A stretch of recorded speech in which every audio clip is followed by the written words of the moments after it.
마태복음 5장, 6장, 7장은 산상수훈입니다. 산상수훈을 율법으로 생각하면 굉장히 부담됩니다. 율법이 아니라 삶의 훈련으로 주어진 겁니다. 산상수훈은 주님께서 누구에게 올려주신 겁니까? 그리스도의 제자들입니다. 제자 훈련용이에요. 그래서 산상수훈의 이 말씀을 우리 가슴속에 채워시게 됩니다. 그리스도인이 된다는 것은 그리스도의 제자가 된다는 것을 말씀합니다. 그래서 산상수훈의 메시지를 내 마음에 담아야 됩니다. 그리고 나에게 채워시게 됩니다. 그것이 나의 사상이 되고 나의 프레임이 되는 겁니다. 삶에 막 적용이 되는 겁니다. 그러면서 저와 여러분이 승리하게 됩니다. 하늘의 보물을 쌓아두라. 세상 사람들이 이 말을 어떻게 이해할 수 있겠습니까? 미쳤냐 그럽니다. 하늘의 보물을 쌓아두라. 보물을 하늘에 쌓아두라. 이 말씀을 지금 주님이 하고 있습니다. 보물이라는 것은 어떤 뜻이 있습니까? 소중히 여기는 거. 우리 둘째 아들이 지금은 20살인데 초등학교 때, 중학교 때 소중히 여기는 게 있었습니다. 그게 뭐냐? 조그만 아기 호랑이, 그걸 너무나 소중히 여긴 거예요. 인형 호랑이, 플라스틱으로 만든 털이 좀 달려있는 그 인형 아기 호랑이, 그걸 너무 소중히 여기더라고요. 근데 제 아내가 눈치 없이 그걸 세탁기에 돌려버린 겁니다. 그러니까 이 인형인데 아기 호랑이가 영 볼품없게 된 거예요. 그걸 버리게 된 겁니다. 제가 그걸 몸버리게 하고 둘째 아들한테 그걸 이렇게 줬습니다. 주면서 뭐라고 했느냐? 야, 세훈아, 너무 고맙게 여기는 거예요, 그때. 지금은 나이가 좀 들었으니까 그게 보물이 아니지만 그때는 그게 본인한테 소중한 거예요. 늘 호랑이 제가 보니까 멋있지도 않던데 그걸 이렇게 늘 이렇게 하고 있는 걸 제가 봤습니다. 너한테 소중한 거기 때문에 내가 특별히 버리지 않고, 이 흉하게 생겼지만 지금 챙겨놔서 이런 이야기를 했습니다. 너가 소중히 여기는 거기 때문에 아빠한테도 소중한 거야. 내가 존중하는 의미에서 내가 이걸 특별히 챙겨놔서 이런 이야기를 한 적이 있습니다. 여러분, 사람이 가장 큰 치욕감을 느끼는 겁니까? 나의 보물을 공격했을 때. 이 보물에는 돈만 보물이 아닙니다. 자신의 명예, 이것도 보물이에요. 또 나의 인간관계, 이것도 보물입니다. 만일 그 부모님이 자녀가 친구들을 사귀는데 그 친구에 대해서 모욕을 하면 어떻게 됩니까? 그 아이가 느끼는 그 충격, 치욕감, 이거는 굉장한 거죠. 부모님들이 하면 안 되는 일이 뭡니까? 그 자녀가 소중히 여기는 친구라든지 그런 것을 함부로 이렇게 모욕한다든지 박탈한다든지 파괴한다든지, 이거는 사실 조심해야 되는 거죠. 그래서 우리 부모님들에게는 뭐가 있어야 됩니까? 사실 지혜가 있어야 됩니다. 보물을 논한다.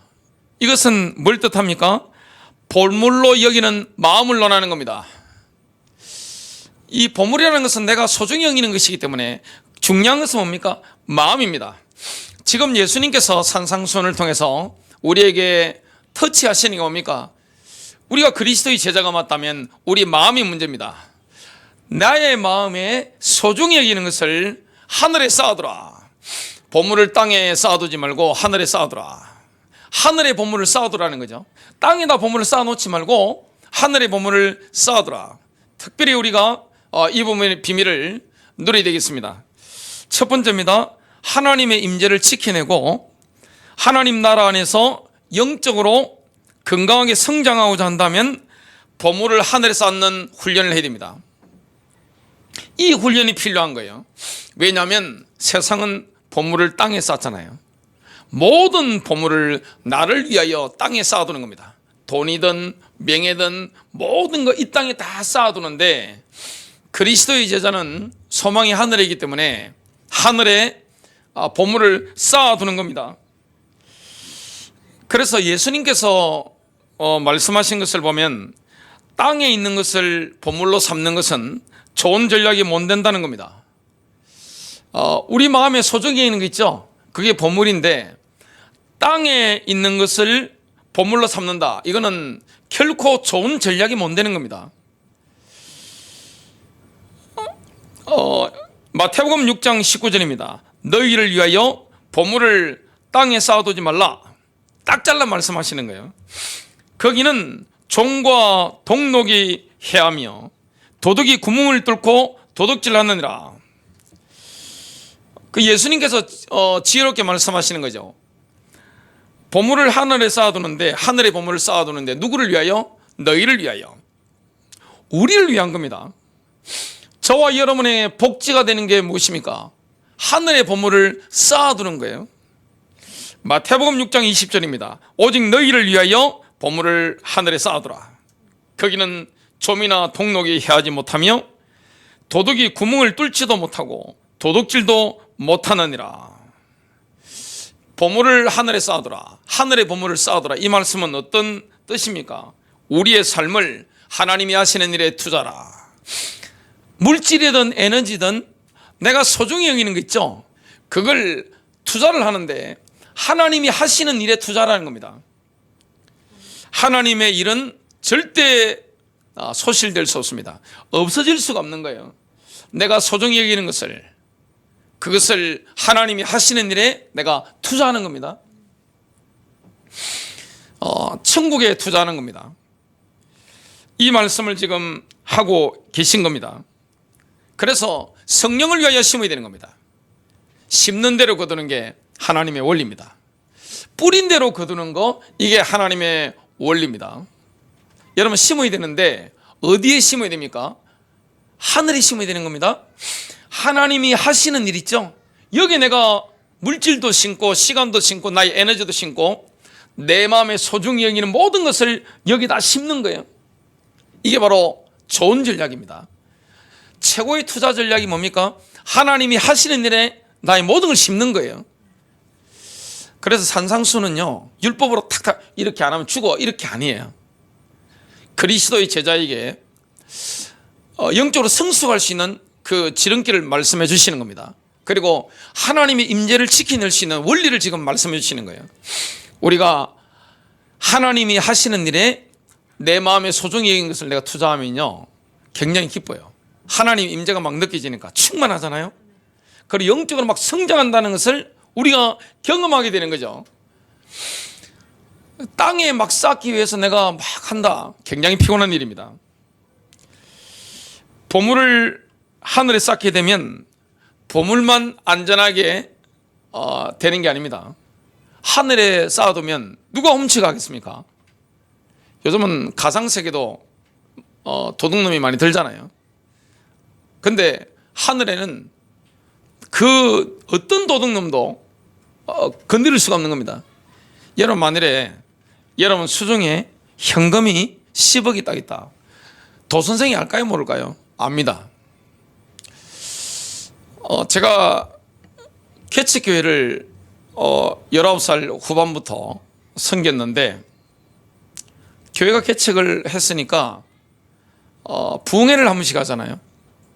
그러면 부흥 강사님한테 이렇게 좀 교회 규모에 비해서는 좀 액수가 크게 사례비를 드려야 되니까, 강사비를 드려야 되니까, 그걸 영적 리더께서 어디에 숨겨놓으신 겁니다. 바로 드리려고. 야, 그 책이 쫙 있잖아요. 저 같은 사람은 찾을래도 못 찾습니다. 좀 찾아오세요 그래도. 그거 어떻게 다 뒤집니까? 근데요, 도선생은, 도둑놈은요, 돈 냄새를 맡습니다. 정확하게 딱 아무도 보지 못하는 곳인데 딱 열어가지고 다 가져가면 좀 양심에 찔리잖아요. 교회 다니는 분이니까. 그 가져가시는 분은 교회 다니는 분이에요. 다 교회 도둑질하고 이런 거 있죠. 방송실 훔쳐가고 이런 거 다 미리 와서 이렇게 답사하고 이렇게 은혜 받고 이렇게 훔쳐가는 거예요. 그래서 제가 교회 개척할 때부터 CCTV 다 달았잖아요. 그걸 가져가면서 쏙 가져갔는데, 그때 제가 느낀 게 있습니다. 도둑놈은요, 돈 냄새를 정말 확실하게 맡습니다. 남들은 몰라요. 장사꾼들 후각 한번 보세요. 정치꾼들 후각 한번 보세요. 그리고 영적인 리더들의 영적인 촉을 한번 보세요. 얼마나 뛰어납니까? 도둑놈을 어떻게 이깁니까? 근데 하늘나라의 보물을 쌓아두면요, 하나님이 하시는 일에 나의 재물이든 내 마음에 소중히 여기는 것을 내가 투자하게 되면 훔쳐갈 수가 없는 거예요. 또 한 가지 좋은 게 뭐냐면 마음의 눈으로 만물을 정확하게 꿰뚫어 볼 수 있는 겁니다. 어두운 게 없는 거예요. 눈이 너무나 밝은 거예요. 하늘의 보물을 쌓아두는 사람 특징이 뭡니까? 하나님의 임재를 지켜내고 누리기 때문에, 영적으로 자꾸 성숙해지기 때문에 내가 어디에 돈을 써야 되는지, 내가 어떻게 해야 되는지 정확하게 보게 되는 겁니다. 그 은혜를 우리가 누리게 되는 거예요. 예수님께서는 보물이 우리의 마음을 사로잡는다는 말씀을 했습니다. 내가 가장 소중히 여기는 거니까, 뭐 물질이든 나의 명예든 교회 명예든 나의 단체의 명예든 인간관계든 내가 가장 소중히 여기는 거니까 거기 내 마음이 다 있잖아요. 사람의 마음은 어디 있느냐? 보물에 내 마음이 다 가 있습니다. 마태복음 6장 21절입니다. 내 보물이 있는 그곳에는 내 마음도 있느니라. 사람의 마음이 어디 있습니까? 보물이 있는 곳에. 보물이 있는 곳에 나의 마음이 다 있습니다. 그래서 우리의 마음이 올바른 방향으로 딱 초점이 맞춰져야 됩니다. 하나님이 하시는 일에 내가 마음을 쓰는 겁니다. 거기 내가 투자하는 겁니다. 지금 오늘 산상수는요, 그냥 일반 불신자 보고 하시는 말씀이 아니에요. 일반 세상 사람들도 산상수는 얼마나 좋아합니까? 예수님을 믿지 않았던 마트마, 간디 같은 사람들, 스님들도 이거 굉장히 좋아합니다. 근데 그런 분들에게 하신 게 아니에요. 하나님의 임재를 누리고자 한다면, 영적으로 더욱더 성숙해지고자 한다면 뭐라고 말씀합니까? 하늘의 보물을 쌓아두라. 너의 마음에 가장 소중히 여기는 것을 하늘나라에 투자해라.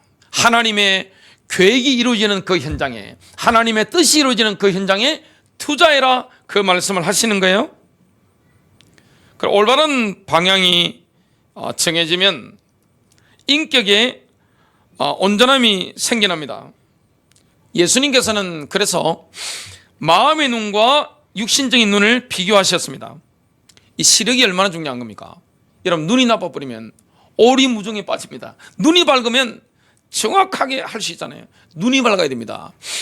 어디에 내가 물질을 쓸 것이냐, 어디에 내가 가장 소중히 여기는 것을 내가 투자할 것이냐. 많은 분들이 돈 쓰는 거 보면 쓰레기통에 돈을 집어 던집니다. 그냥 방송 보거나 교회 아무 때나 막 그냥 헌금하는 거 있죠. 막 건축헌금이든 성기헌금이든 막 해가지고 돈 싸다 갖다 바치면 복이 될까요? 복 안 됩니다. 대부분 뭐냐, 하수구에 집어 던지는 것 같습니다. 아무 복 안 돼요. 근데 진짜 뭐가 밝아야 됩니까? 눈이 밝아야 되는 거예요. 어디에 나의 보물을 투자할 것인가? 하나님이 하시는 일, 하나님이 기뻐하는 그 현장, 여기에 뭐합니까? 내가 돈을 쓸 수 있는, 시간을 쓸 수 있는, 에너지를 쓸 수 있는 눈이 정확하게 열립니다. 그러니까 내 삶이 거기에 맞춰지는 거죠. 가장 중요한 것은 뭡니까? 그리스도의 제자의 마음입니다. 이 마음을 내가 어디에 쓰느냐, 이걸 주님이 지금 말씀하고 있는 거죠. 시력은 주변 환경에 대한 몸의 활동에 영향을 미칩니다. 마태복음 6장 22절부터 23절입니다. 눈은 몸의 등불이니 그러므로 내 눈이 성하면 온몸이 밝을 것이요.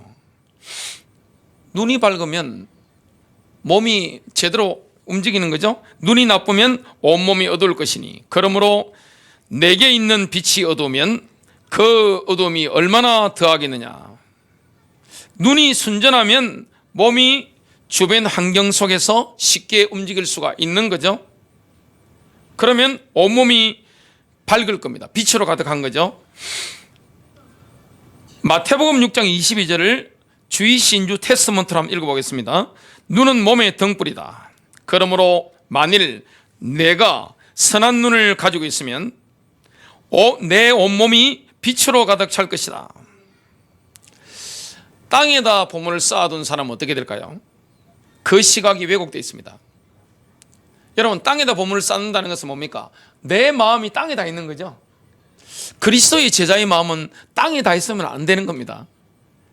이건 지금 세상 사람들에게 하시는 말씀이 아니에요. 땅에다 보물을 쌓아둔 사람은 그 시각이 왜곡되기 때문에 체계적으로 매사를 오도하게 됩니다. 마태복음 6장 23절을 주이신 뉴 테스트먼트로 한번 읽어보겠습니다. 그러나 내가 악한 눈을 가지고 있으면 내 온몸이 어두움으로 가득 찰 것이다. 그러므로 내 안에 빛이 어두워져 있으면 그 어두움이 얼마나 짙어지겠느냐. 지금 영혼의 눈이 나쁘면요, 마음의 눈이 어두우면 앞뒤 분간을 못합니다. 뭘 아무것도 분간할 수 있는 게 없어요.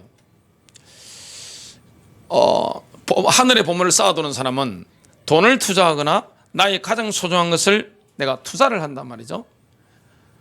그러면 눈이 열렸기 때문에 그렇게 하는 거예요.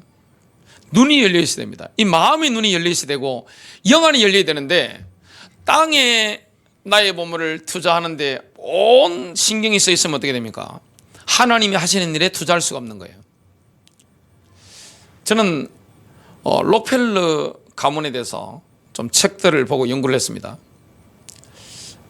록펠러 11조에 대해서 뭐 간증하는 분들도 많으시잖아요. 저는 그 책들을 보고 연구해보고 록펠러에 대해서는 간증을 못한다는 결론을 내렸습니다. 하면 안 된다는 결론을 내렸습니다. 할 수가 없는 거예요. 나쁜 짓을 너무 많이 하셔가지고. 그 가문이 나중에 돈을 많이 벌면서 뭘 만듭니까? 자선단체를 만들죠. 그거는 눈이 밝아서 한다기보다는 뭡니까? 절세를 위해서 하는 거죠. 절세를 위해서. 거기다 투자죠. 그것도. 그것과 다른 겁니다. 그리스도의 제자는 하나님이 하시는 일들이 있습니다. 하나님이 쓰시는 그 현장들이 있습니다. 하나님이 기뻐하는 현장. 여기에 뭐 하는 겁니까? 물질이든 재능이든 나의 에너지든 막 투자하는 겁니다. 나의 가장 소중한 걸 투자하는 거예요. 온몸이 밝은 거예요. 그래서 예수님께서는 너희가 하나님과 만몬을 겸하여 섬길 수 없다 말씀하고 있습니다. 충성하는 게 다른 거예요. 가장 중요한 것은 뭡니까? 프레임이 다른 겁니다. 가치관이 차이예요. 세계관이 다른 겁니다. 사람이 세계관이 다르면 돈 쓰는 데가 달라집니다. 가치관이 달라지면 우선순위가 달라집니다. 가장 중요한 게 뭡니까? 가치관의 충돌입니다. 제가 돈을 쓰는 것과 투자를 하는 것과 세상 사람들이 돈을 쓰고 투자하는 것은 완전히 다릅니다. 같을 수가 없는 거예요. 그리스도의 제자와 세상 사람들은 투자하는 게 달라집니다. 왜냐? 가치관이 다르기 때문에. 눈이 다르잖아요. 눈이 열려 있어야 하나님이 하시는 일에 내가 물질도 나의 재능도 나의 시간도 나의 에너지도 투자할 수 있는 거예요. 근데 눈이 어두워버리니까 그 앞뒤를 분간을 못하는 거예요. 제대로 할 수가 없는 거예요. 돈을 쓰든 자기의 가장 소중한 것을 하는데 다 헛짓거리입니다. 헛짓거리 하는 게 전부 다. 수많은 사람들이 좋은 일을 하죠. 헛짓거리 하는 겁니다. 왜냐? 눈이 어둡기 때문에 그런 거예요. 이거는 어디에 문제가 있는 겁니까? 가치관에 문제가 있는 거예요. 이 세상을 보는 창을 프레임이라고 하는데 이 프레임이 잘못되어 있는 겁니다. 프레임이 올바라야 됩니다. 심은 대로 거두는데 눈이 어두우면 잔뜩 심었는데 돌아오는 거 아무것도 없습니다. 하나님이 갚아주질 않으시는 거예요. 왜냐? 하나님을 위해서 한 게 아니기 때문에 그렇게 되는 겁니다. 하나님과 만몬을 우리가 두 가지를 같이 못 섬깁니다. 교회 안에는 이 두 가지를 같이 섬기는 분들이 굉장히 많죠. 뭐 목사님들이든 장로님들이든 권사님들이든 다 많습니다. 교회 안에 담배 피면 여러분들 나가서 담배 피잖아요. 바로 저한테 고발 들어옵니다. 목사님, 오늘 대표기도한 장로님 담배 폈어요. 저 많이 들었습니다. 오늘 대표기도 하신 안수 집사님 담배 폈어요. 이럴 수가 있습니까? 그러는데. 근데 그 고발하신 분들 눈 보면 돈에 환장한 분들입니다. 누가 더 큰 죄인이에요? 교회 안에서 담배 핀 사람에 대해서는 정죄를 합니다만은 건강에 나쁜 게 뭐 좋은 건 아니죠. 그리고 성경 시대는 담배가 없으니까 제가 담배를 안 피니까 자유롭게 말할 수 있습니다. 그리고 죄로 친다면 돈에 환장해가지고 만몬을 숨기는 사람이 훨씬 나쁜 놈인데, 놈이라 죄송합니다. 훨씬 나쁜 놈인데, 나쁜 분인데, 거기에 대해서는 교회가 면죄부를 다 주고, 본인 건강좀 부리는 담배 피는 거에 대해서는 막 침을 막 하면서 눈에 보니까 광기가 나오더라고요. 교회 오래 다닌 분들입니다. 얼마나 어이가 없는 겁니까? 제가 그 말씀들을 들으면서 너무나 어이가 없는 거예요. 여러분, 우리가 하나님께 충성하면서 만몬에게 동일하게 충성을 바칠 수 있나요? 불가능한 겁니다. 왜냐? 이게 반드시 충돌하게 되어 있는 겁니다. 두 번째입니다.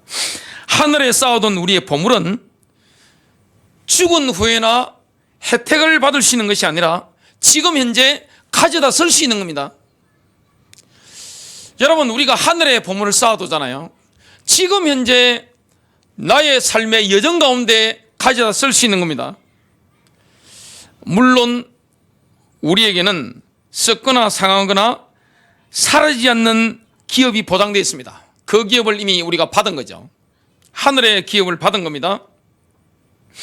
베드로전서 1장 4절부터 5절입니다. 너희를 위하여 하늘에 썩지 않고 더럽지 않고 쇠잔하지 않는 유업을 간직해 두셨으니 너희는 마지막 때에 나타내려고 예비하신 구원을 얻기 위하여 믿음으로 말미암아 하나님의 능력으로 보호받고 있느니라. 정말 우리는 살아있는 시간보다 죽어 있는 시간이 훨씬 길죠. 그러나 하늘에 쌓아둔 보물은 지금 현재 우리가 가져다 쓸 수가 있는 겁니다. 사실상 하늘에 쌓아둔 우리의 보물이라는 것은 뭡니까? 현재 내 삶의 하나로 연합되어 있는 하나님과 하늘나라의 모임과 다를 바가 없습니다.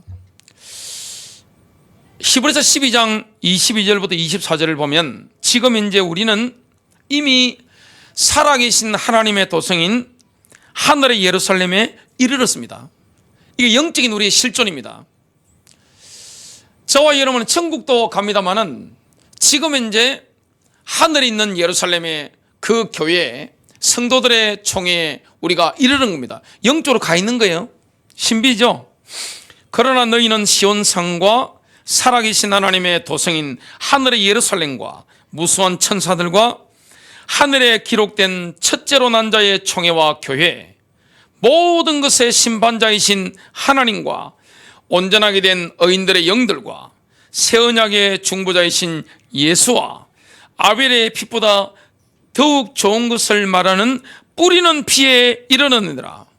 우리가 하늘의 예루살렘에 하늘에 있는 교회가 있단 말이죠. 그게 영적으로 이미 이르는 겁니다. 우리는 지금 영원히 지속될 삶을 살고 있습니다. 여러분, 성도가 됐다는 것은 뭡니까? 이미 영생을 얻은 거예요. 영원히 지속될 삶을 살고 있는 겁니다. 이 땅에서 에녹처럼 주님과 함께 하다가 갚버리는 거죠. 하늘에 있는 우리의 보물을 현재의 필요를 위해 찾아 쓸 수가 있습니다. 골로새서 3장 3절을 보면요, 지금 현재 우리의 생명은 이미 그리스도와 함께 하나님 안에 감춰져 있습니다. 이게 우리의 영적인 실존입니다. 지금 하늘에 우리의 보물이 있죠. 그것은 단지 우리가 하늘에 쌓아둔 미미한 것에 지나지 않습니다. 그것보다 훨씬 큰 게 있습니다. 그게 뭘까요? 하늘에 있는 우리의 절대적인 보물은 바로 하나님 자신입니다. 하나님 자신이 우리의 모든 것입니다. 시편 46편 1절입니다. 하나님은 우리의 피난처여 힘이시며 고난 중에 나타나시는 도움이시라. 빌립보서 4장 19절입니다. 나의 하나님이 그리스도 예수 안에서 영광 가운데 그 풍성한 대로 너희 모든 쓸 것을 채우시리라. 세 번째입니다. 이방인들은 먹고 마시고 입기 위해 살아가지만 그리스도의 제자는 하나님이 날마다 먹이시고 아름답게 입히심을 경험합니다. 세상 사람들은요, 하나님을 믿지 않는 사람들은 먹고 마시고 입기 위해서 몸부림치죠. 그리스도의 제자는 어떻습니까? 하나님이 날마다 먹이시는 거, 또 마시게 하시는 거, 아름답게 입히심을 경험합니다. 그런다고 해서 하나님의 사람들이 게으르냐? 그게 아니잖아요. 성령은 열정이기 때문에 열정 있는 사람이 어떻게 게으를 수 있습니까? 막 불이 막 타는데 말이죠. 내 속에 막 올라온단 말이죠. 이 아랫배에서부터 막 올라온단 말이죠. 열정이 막 올라오기 때문에 신앙인은 부지런할 수밖에 없습니다. 열심히 일합니다마는 하나님이 먹이시고 입히시고 마시도록 공급하신다는 것을 우리가 경험하게 됩니다. 다윗은 이런 아름다운 노래를 합니다. 시편 23편 5절부터 6절입니다. 주께서 내 원수의 목전에서 내게 상을 차려주시고 기름을 내 머리에 부으셨으니 내 잔이 넘치나이다. 내 평생의 선하심과 인자하심이 반드시 나를 따르리니 내가 여호와의 집에 영원히 살리로다. 내 잔이 넘치나이다. 이 고백을 합니다. 다윗은 하나님의 사랑이 나를 추적하고 있습니다. 이 고백을 합니다. 하나님의 사랑이 우리를 추적하고 있는 거예요. 세상 사람들이 들으면 미치다고 합니다. 이상한 거예요. 왜냐하면 관점이 다릅니다. 세계관이 다른 거예요. 그래서 성령을 받으면, 성경을 읽다 보면 뭐가 달라집니까? 세계관이 달라지는 겁니다. 가치관이 달라지는 거예요. 프레임 자체가 달라지는 겁니다. 보는 눈이 달라지기 때문에 돈을 쓰는 게 달라지고 에너지를 쓰는 게 달라지고 시간 쓰는 게 달라집니다. 투자를 하는 게 달라집니다. 가장 중요한 게 뭐죠? 세계관의 차이죠. 그리스도의 제자들은 어떤 세계관을 가지고 있습니까? 하나님의 말씀이 가지고 있는 그 세계관을 우리가 가지고 보게 됩니다. 그러니까 여기에 투자를 하게 되는 거예요. 하늘에 투자하게 되는 겁니다. 보물을 하늘에 쌓아두게 되는 거죠. 그래서 이방인들처럼요, 보물을 땅에 쌓아두면 어떻게 됩니까? 세상 사람들은 재물을 보물로 삼죠. 그러면 정해지는 운명이 뭡니까? 불안, 염려입니다. 재물이, 만몬이 나의 최고의 가치가 되면, 그것이 나의 보물이 되면 어떻게 됩니까? 굉장히 불안한 거예요. 왜냐? 재물이라는 건 언제 잃어버릴지 모릅니다. 그리고 가져갈 수 있는 게 없습니다. 아무리 부자라 할지라도 재물을 가져가지 못합니다. 다 놓고 가야 됩니다. 그리고 내가 가지고 있는 재물, 이걸 언제 잃어버릴지 모릅니다. 그러니까 굉장히 불안하죠. 염려할 수밖에 없는 겁니다. 이 불안과 염려라는 건 뭡니까? 이 원어의 뜻이 보면 목을 조르는 것과 관계 있습니다. 불안하면요, 누가 목 조는 것과 같습니다. 목을 확 쪼아보세요. 한번 눕혀보세요. 그냥 눕혀놓고 그냥 확 쪼아보세요. 부부 아니면 뭐 가족이 한번 실험 한번 해보시기 바랍니다. 눕혀놓고 목을 확 한번 쪼아보세요. 불안한 상태입니다, 그게. 그리고 염려하는 것도요, 목을 확 쪼아보세요. 이런 상황 가운데 내가 들어간단 말이죠. 세상 사람들이 보면 저 같은 사람은 미친 사람이죠. 걱정을 안 하니까. 한 번도 걱정해 본 적이 없으니까. 그러니까 제 주변에는 걱정하는 사람이 없습니다. 걱정, 염려, 세계 챔피언인 저희 어머니도 요즘 저 걱정을 안 하시더라고요. 왜냐, 걱정할 필요가 없으니까. 뭘 걱정합니까? 뭘 내려놔야 됩니까? 탐욕을 내려놓고 내가 세상에서 뭘 많이 가져야 된다, 이런 생각을 내려놓게 되는 거죠. 하나님 은혜로. 그러면 오게 되어 있습니다. 예수님을 의지할 때 우리에게는 천국의 영역에서 풍성한 보물을 누린다는 또 다른 대안이 있습니다. 우리에게는 대안이 있는 거예요. 또 다른 대안. 마태복음 6장 25절입니다. 그러므로 내가 너희에게 이르노니 목숨을 위하여 무엇을 먹을까? 무엇을 마실까?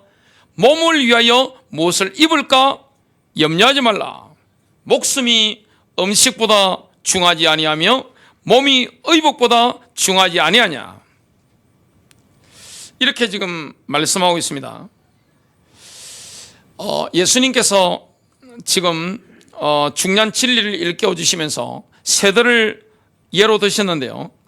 보물을 땅에 쌓아두지 않는 존재, 매일의 필요를 따라 매일의 양식을 공급받는 게 누굽니까? 새들이죠.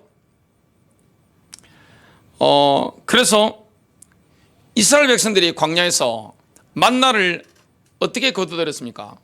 날마다 거두들였습니다. 부지런한 사람은 좀 많이 거두겠죠. 뭐 저나 여기 보니까 강우성 권사님 저런 분들이 최강경 권사님 이런 분들 눈이 번쩍번쩍한 미친 사람처럼 막 하겠죠. 그게 제일 앞장 사람 저 같은 사람 가가지고 아마 한 5배 거두겠죠. 남보다는 새벽에 일어나가 날도 컴컴한 데 가가지고 기다리겠죠.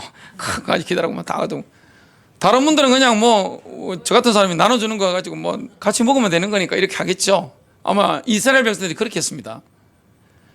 해가 딱 떴다 어떻게 되냐? 만나가 쫙 녹아서 없어져 버리는 거예요.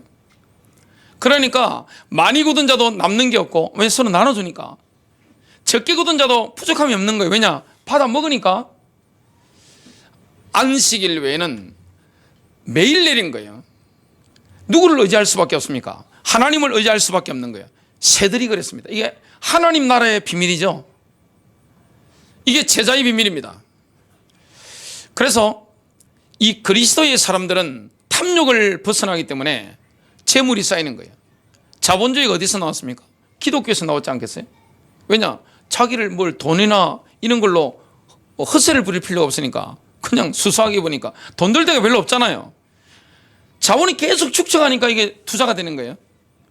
공산주의가 어디서 나왔습니까? 교회에서 나온 거야 합니까? 보고 뺏긴 거죠. 왜냐하면 탐욕이 없으니까 공동체가 능력만큼 벌어가지고 필요한 건 갖다 주는 거죠. 성령 역사니까 그게 가능하지. 그걸 보고 공산주의 나라들, 제가 소련 망하고 났을 때 가보고 충격받았습니다. 완전 거지 된 거예요. 완전 망한 거예요. 이게 바로 하나님 나라의 비밀입니다. 예수님께서 뭐라고 말씀합니까? 너희는 그 새들보다 얼마나 더 귀하냐. 우리가 새보다 가치가 없습니까? 그리스도의 제자는 새보다 훨씬 가치가 있는 거예요. 여러분, 이 땅에는 외모를 본물로 삼는 이들이 너무나 많아요. 예수님 그걸 잘 아시고 아름다운 광채를 바라는 들의 백합화를 예로 드셨습니다. 밥은 굶어도 스타일이 구겨지면요 정말 주고 싶을 만큼 힘든 분들이 굉장히 많습니다. 얼마나 그런 사람 많은지 아세요? 특히 어디에 많은가 하면 강남 가니까 굉장히 많더라고요. 머리끝부터 발끝까지 차라리 입으려면 뭐가 다 맞아야 됩니다. 그죠? 머리부터 입는 거, 메이크업 해가지고 신발, 남자들도 한 들고 다니더라고요. 해서 시계까지 해가지고 하면 그거 다 하니까 굉장하더만요. 그게 머리끝부터 발끝까지 완벽하게 세팅이 안 당하면 못 나가는 거예요. 굶어 죽고도 그렇게 하면 못 나가는 겁니다. 이런 사람이 굉장히 많죠. 폼생폼사 이게 굉장히 많죠. 그래서 지금 세상 시선 가운데 하나가 강력한 게 안목의 정력이죠. 그런데 물리적인 측면에서 아름다워지려고 하는 시도는 영원히 성공할 수가 없습니다. 아름다움을 추구하는 건 굉장히 좋은 거죠. 주님은 아름다움을 좋아하시니까요. 영혼의 내적인 아름다움이 없는 그 아름다움은 한낱 번들거리는 치장에 불과합니다. 저는 연예인들 아름다웠다고 느낀 적이 없어요. 예쁘다, 잘생겼다, 비율이 참 좋네, 정말 비율이 좋네, 이 생각을 늘 합니다만은 제가 영적 생활을 늘 하는 사람이기 때문에 그 사람들 눈을 제가 봤습니다. 그리고 얼굴을 보니까 행복하지 않은 거예요. 저는 늘 처근한 마음을 가지지 얼마나 저 삶이 고달플까, 참 고달프겠다. 이 생각을 늘 합니다. 뭐 연예인들 가운데는 그 드라마 성경 예수님 역으로 나오는 차인표 씨라든지 성경 늘 읽어주는 그 부인 되시는 시네라 씨, 그런 분들은 참 아름답다고 생각을 합니다. 왜냐하면 영혼의 아름다움이 묻어 나오잖아요. 참 예수님께서 이 들의 백합화를 예로 드셨는데 산자락에서 들꽃이 자라는 걸 보면 예수님의 말씀에 의하면 솔로몬이 모든 영광을 누렸을 때, 솔로몬의 영광이 최절정에 달했을 때 차려입은 거 있죠. 그 옷이 얼마나 비싸겠습니까? 그것도 하나님이 만드신 들꽃보다 못한 거예요. 제가 이 말씀 묵상하면서 꽃을 보다가 연예인들 입은 옷이라든지 이런 걸 봤습니다. 진짜 불쌍해서 못 봐주겠는 거예요. 너무 없어 보이는 거예요. 얼마나 꽃이 아름다워요. 황홀할 정도로 아름다워요. 얼마 전에 서울의 특급 호텔에서 이게 위에 결혼식 할 때 위에 꾸몄는데 벚꽃을 생화를 잘라와가지고 천장에 쫙 달았는데 그거 하나 홀을 대관하는데 굉장히 비싸던데 저는 그 벚꽃을 안산시내에서 계속 보고 다녔습니다. 얼마나 아름다워요? 너무너무 아름답잖아요. 그거 보다가 잘 꾸민 남자 연예인, 여자 연예인 보면 굉장히 불쌍해 보입니다. 없어 보이는 거예요. 근데 주님이 신자들에게, 그리스도의 제자들에게 입혀주신 하나님의 영광, 아름다움이 풍기 나오는 모습 한번 보세요. 들의 백합화보다 훨씬 아름다운 거예요. 영혼의 아름다움 있잖아요. 속에서 나오는 아름다움이 있단 말이죠. 이게 막 뿜어져 나오는 겁니다. 정말 순결한 아름다움, 이런 것을 우리가 느낄 수가 있죠. 그 아름다움이 바로 우리의 것입니다. 왜냐? 하나님 나라 안에 있기 때문에 그렇습니다. 하나님의 임재 가운데 있기 때문에 그렇습니다. 마태복음 6장 30절입니다. 오늘 있다가 내일 아궁이에 던져질 덜풀도 하나님께서 이렇게 입히시거늘 오 너희 믿음이 적은 자들아 그분께서 너희를 더욱더 잘 입히지 아니하시겠느냐. 세상 사람들은 먹고 마시고 입기 위해 살아갑니다. 어떻게 먹을까? 어떻게 마실까? 남들이 어떻게 볼까? 여기에 과도하게 집착하기 때문에 늘 불안하고 거기 안 채워지니까 분노하게 되고 우울하게 되는 겁니다. 정신 문제가 너무 많은 거예요. 부자 동네 안 가보세요. 얼마나 우울한지 모릅니다. 왜냐? 늘 남이 나를 어떻게 볼까? 왜냐하면 모든 게 폼생폼사하기 때문에 남이 나를 어떻게 볼 것인가? 아름답지 않아요.